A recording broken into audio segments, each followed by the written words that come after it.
Bonsoir à tous, bienvenue dans le Journal de l'Afrique. Voici les titres. Moïse Katumbi est officiellement candidat à la présidentielle en RDC.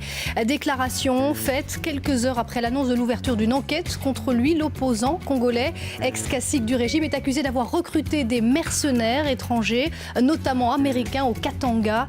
Nous serons en direct dans un instant avec Olivier Kamitatou, ancien ministre devenu opposant et soutien de Moïse Katumbi. Le Congo qui vibrait loin de la politique ce mercredi. C'est tout un peuple qui a enterré le roi de la rumba décédé il y a 10 jours. Papa Wemba, inhumé au terme d'une messe grandiose et de 3 journées d'hommage national. Le Zimbabwe appelle à l'aide internationale et met en vente des animaux de ses réserves naturelles pour qu'ils ne meurent pas de faim ni de soif. En cause, la terrible sécheresse qui frappe le pays.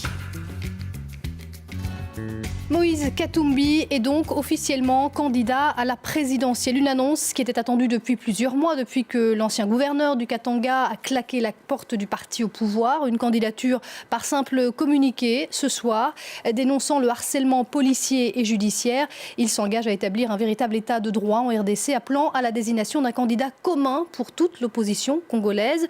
Une annonce qui intervient quelques heures après des accusations formulées par le pouvoir. Le richissime homme d'affaires est accusé d'avoir recruté des mercenaires étrangers et notamment américains. Écoutez les précisions à Kinshasa de Thomas Nicolon. Voilà une enquête qui ne va certainement pas détendre l'atmosphère politique en RDC, alors que la situation se tend de plus en plus entre le gouvernement et l'opposition depuis quelques mois. Moïse Katumbi, l'ex-gouverneur du Katanga, avait réussi à se hisser au rang d'opposant numéro 1 à Joseph Kabila. Il a d'ailleurs déclaré ce soir qu'il serait candidat à la présidentielle qui devrait avoir lieu en novembre 2016. Eh bien, le ministre de la Justice annonce qu'il ouvre cette enquête qui vise Moïse Katumbi.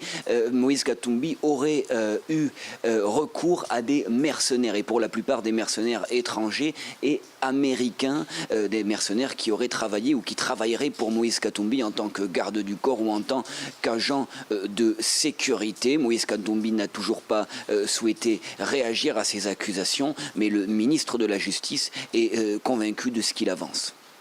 Plusieurs anciens militaires américains se trouvent actuellement au Katanga et sont au service de M. Moïse Katumbi Tchapo.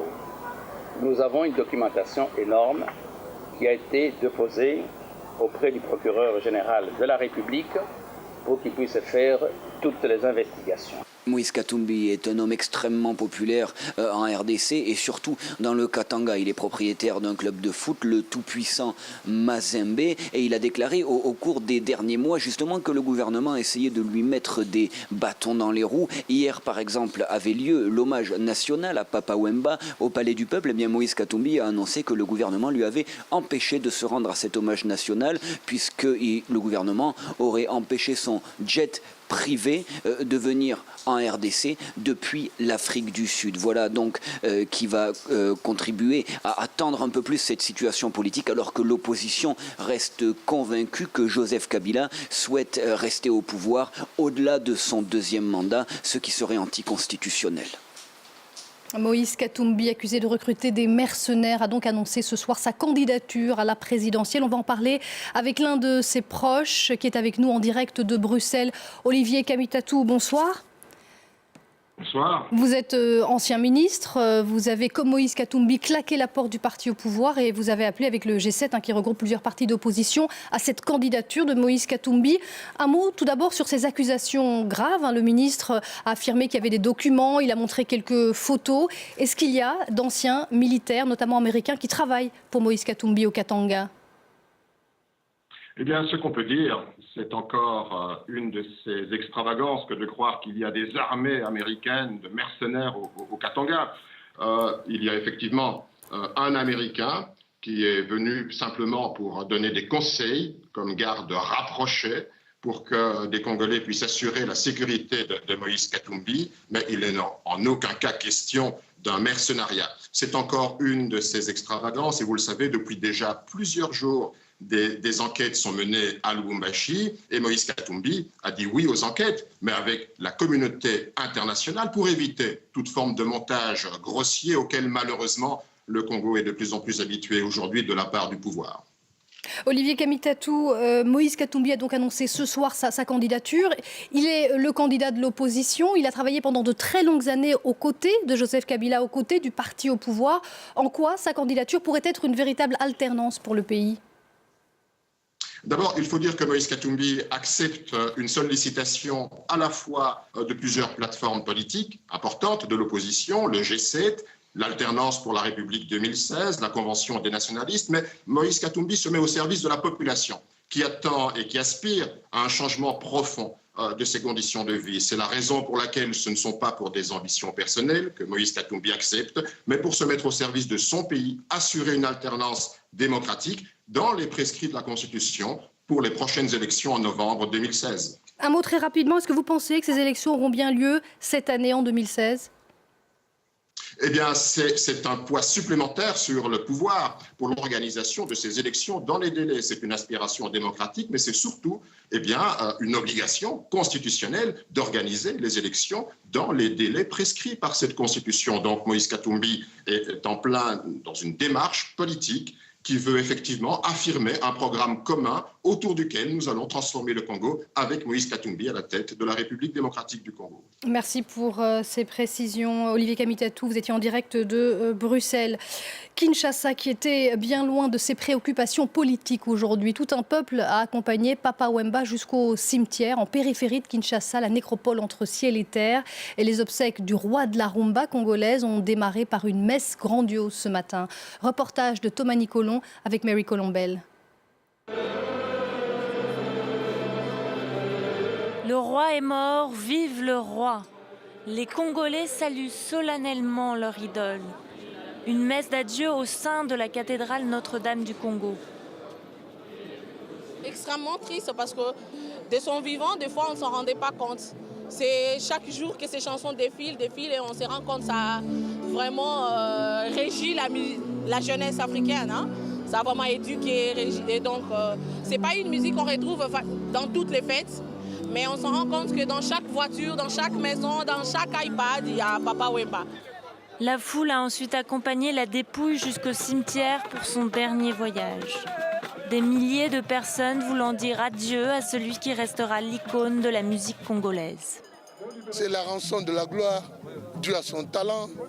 C'est parce qu'il a bien travaillé, c'est parce qu'il se comporte bien au plan humain. Sur tout ça, c'est l'enfant du peuple. C'est l'enfant du peuple, c'est un self-made man qui est parti de rien, qui s'est forgé une carrière à la force du poignet. C'est pas donné à n'importe qui de le faire. Le roi est mort, mais son héritage retentira encore longtemps dans le cœur de tous ceux qui entendront ses chansons inoubliables.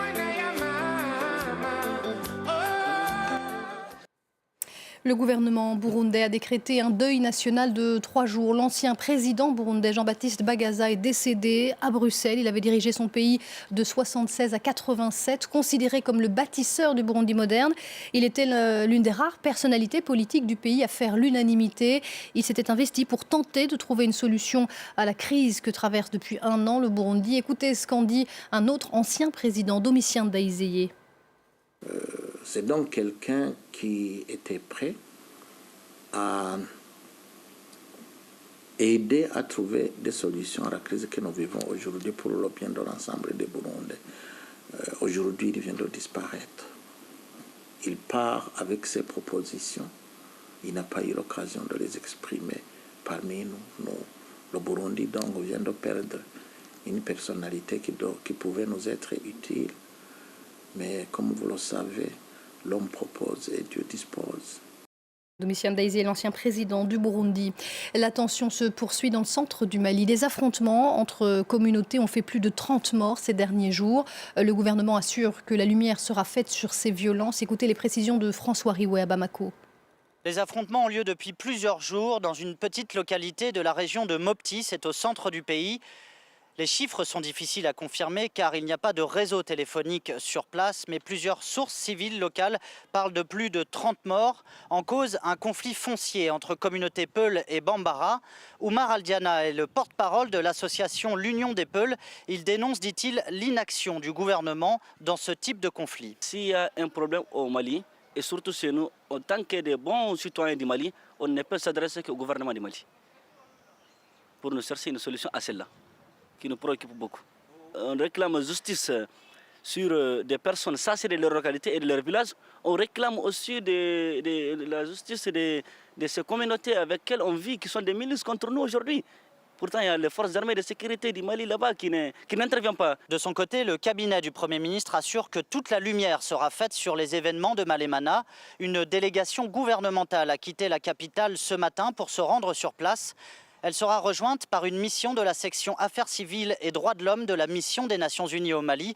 C'est ce que nous a précisé ce soir la porte-parole de la MINUSMA. Le Zimbabwe est frappé par l'une des pires sécheresses de son histoire. Il met en vente des animaux sauvages de ses parcs nationaux pour éviter qu'ils ne meurent de soif et de faim. La sécheresse qui touche toute l'Afrique australe a poussé les autorités zimbabwéennes à décréter l'état de catastrophe nationale et lance un appel à l'aide alimentaire. Cédric Ferreira. Cette villageoise peine à nourrir ses enfants. Les récoltes sont mauvaises, le garde-manger est désespérément vide. Mwenezi est l'une des régions les plus touchées par la sécheresse au Zimbabwe. Dans le district, il serait près de 90 000 à manquer d'eau. Les pluies sont arrivées en retard. Quelques plantes ont survécu à la période de sécheresse. Nous ne savons pas si cela continuera. Peut-être, peut-être pas. Selon les autorités, le niveau des précipitations est de 75% inférieur à la normale. Cela faisait 20 ans que le pays n'avait pas connu de situation aussi catastrophique. L'eau douce est rare. Dans de nombreuses familles, les femmes doivent marcher sur de longues distances à la recherche d'eau. Quand elles en trouvent, parfois, elle n'est pas potable. Un problème de plus pour les agences humanitaires. Lorsqu'il y a des problèmes avec l'eau, les communautés ont tendance à utiliser l'eau qui n'est pas potable. Donc les communautés qui n'ont pas accès à l'eau potable auront tendance à souffrir de diarrhée. Par conséquent, ils nécessiteront un traitement. Face à la situation, le gouvernement a déclaré l'état de catastrophe naturelle et lancé un appel à une levée de fonds. Les récoltes détruites, le pays doit maintenant importer des céréales. 4 millions de Zimbabwéens auraient besoin d'une aide alimentaire cette année. C'est plus d'un quart de la population. Une sécheresse qui touche toute l'Afrique australe. Des pays comme la Zambie et le Mozambique sont aussi en pénurie d'eau et de nourriture. Et c'est la fin de ce journal de l'Afrique. On va se quitter en musique avec un dernier hommage à Papa Wemba. On écoute le roi de la rumba, Almidiou.